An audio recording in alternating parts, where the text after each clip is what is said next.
Hi, everyone. It's Erin with Hail Varsity. I am joined by Greg Smith, recruiting extraordinaire, also Hail Varsity. He is busy. June is busy. Greg, you've already been to two of Nebraska's open camps for recruiting, one Friday Night Lights, one a 7-on-7 tournament, and there's even more to come. How are you feeling? I'm feeling good. We're at about the halfway mark at this point of what's been this like crazy sprint through June, and I'm still good. Like I feel like I got like my second wind over the weekend, and we're back to feeling good. Well, that's good because, like I said, there's a lot to come for Greg. He has another Friday Night Lights camp. Is it both lines? Is it offense and defensive line? Yes. So the big boys camp on Saturday. So lots to come. Greg, it's another week. We have another question. We actually received, for the record, we received a lot of good questions this week. So if you are somebody who your question is not getting answered in this video, keep an eye on the recruiting notebooks, keep an eye on future videos, because you all asked some really good questions this week. So it was hard to pick, wasn't it? Yeah, it definitely was. So keep an eye out because I know for sure at least one of them will be used in a different thing this week because there were some really good questions. And I think that, first of all, that's a testament to you guys. Thank you. But then also there's a lot happening and to discuss. So that's always good. That's a good teaser. So obviously bookmark hailvarsity.com. This question comes from at DM Husker1 on Twitter. He asked Greg, can you explain how the Husker coaches are managing offers and commitments? If they can only have one slot open for a position, does the first commit get it, even if they might be the lowest ranked out of, say, 9 other offers? How do they manage this, Greg?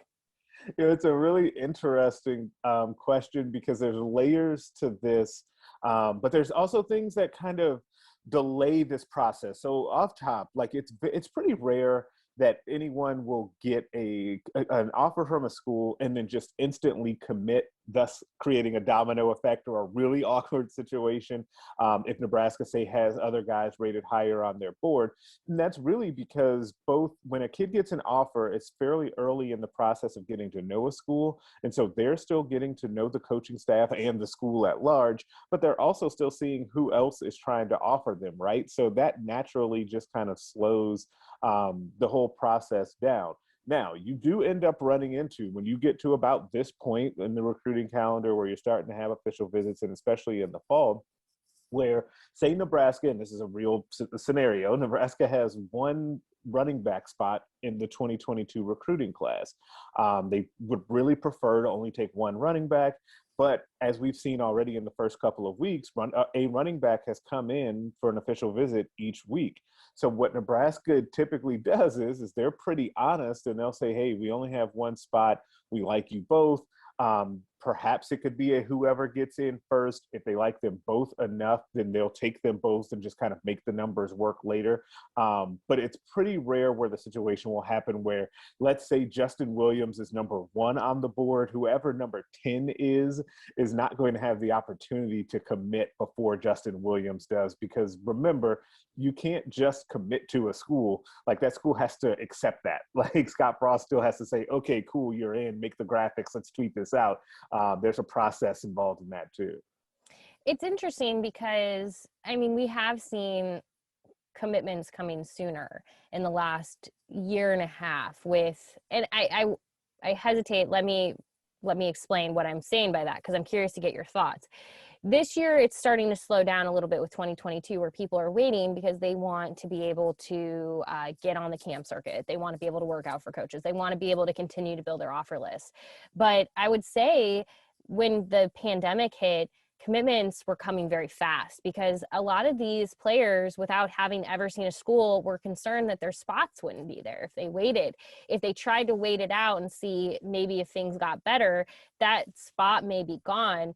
So it'll be interesting to see how that maybe shifts now, and if like there is any sense of like urgency for some, or if it does slow down just a little bit. Because I know a lot of people are concerned that Nebraska doesn't have 20 commits just yet, but I do think the process is just kind of maybe swinging back to what it was pre-pandemic, where they do want to be out on the camp circuit. They do want to do these things, but they also understand there is a gamble in waiting. If you wait too long, somebody may end up taking your spot.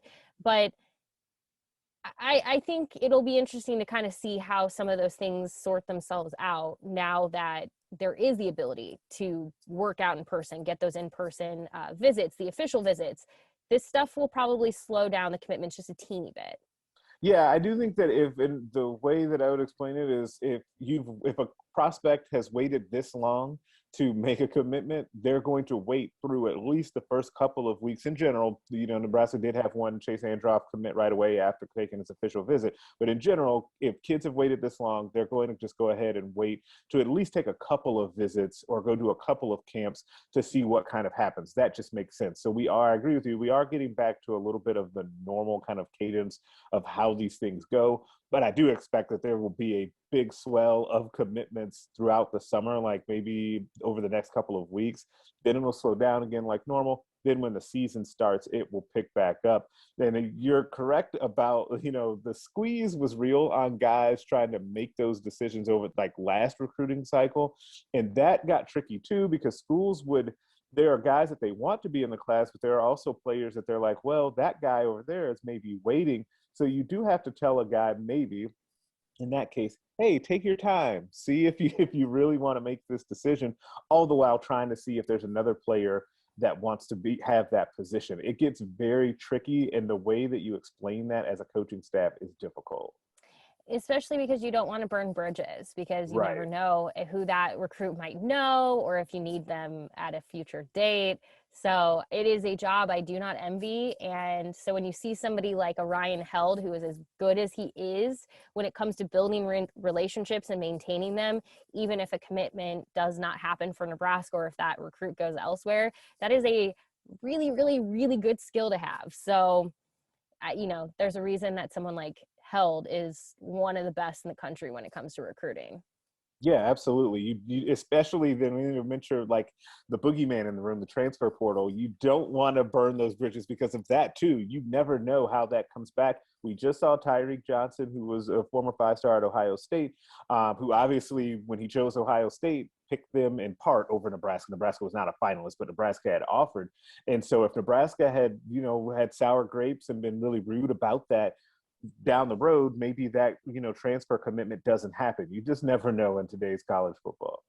Well, if you want to know more about this particular topic, because honestly, there's so many layers to this, I could sit and ask you about 50 questions right now, but then it would take away from the fact that you have a recruiting notebook this evening that will dive into this topic further. So if you want to know more, check out Greg's recruiting notebook tonight, 6 p.m. Central, but he also has a recruiting notebook Sunday through Thursday, 6 p.m. Central. Go ahead and bookmark it. Sponsored by Pinnacle Bank, which we really appreciate them sponsoring that. But keep asking questions. We really appreciate the conversation, both on Twitter, YouTube, Facebook, wherever you happen to be watching this video. So thank you as always for keeping the conversation going. And there's going to be a lot. Like I said, you all asked some really good questions. So keep an eye out. Greg already teased it, but hailvarsity.com, you're probably going to want to keep an eye on things because it's going to be another busy week for Greg. That's for sure. Yes, it will be, but I am looking forward to it. And thank you again for the questions.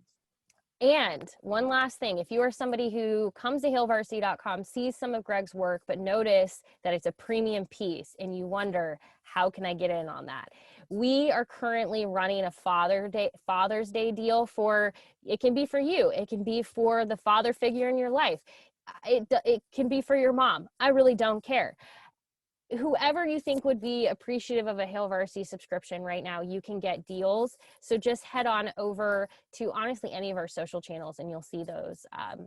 You'll see the link, the URL to go get the deal right now. I can link this in the comment or in the description section on YouTube. So if you want that link, you can actually just head below, click on that now, get yourself a subscription with a good deal right now to Hail Varsity. I mean, especially for a year subscription, which includes the magazine, all of the premium online content, and the football yearbook, which is over 150 pages, you can get the year off right now for $5. So again, we'll link it, but you can head to any of our social channels and you'll find those links as well. But as always, thank you, Greg. Thank you for your recruiting knowledge. We will be back next week. I was waiting for you to say something, but that's fine. It's fine. It's fine. I couldn't decide. Like I was like I couldn't read that. I was like, is she I waiting for me? know. It's fine. It's It's fine. fine. It's Monday, everyone. We're still getting into the swing of things. We will see you though next week, but we're always at hailvarsity.com and all of our social channels. So we'll talk to you pretty soon. Thank you.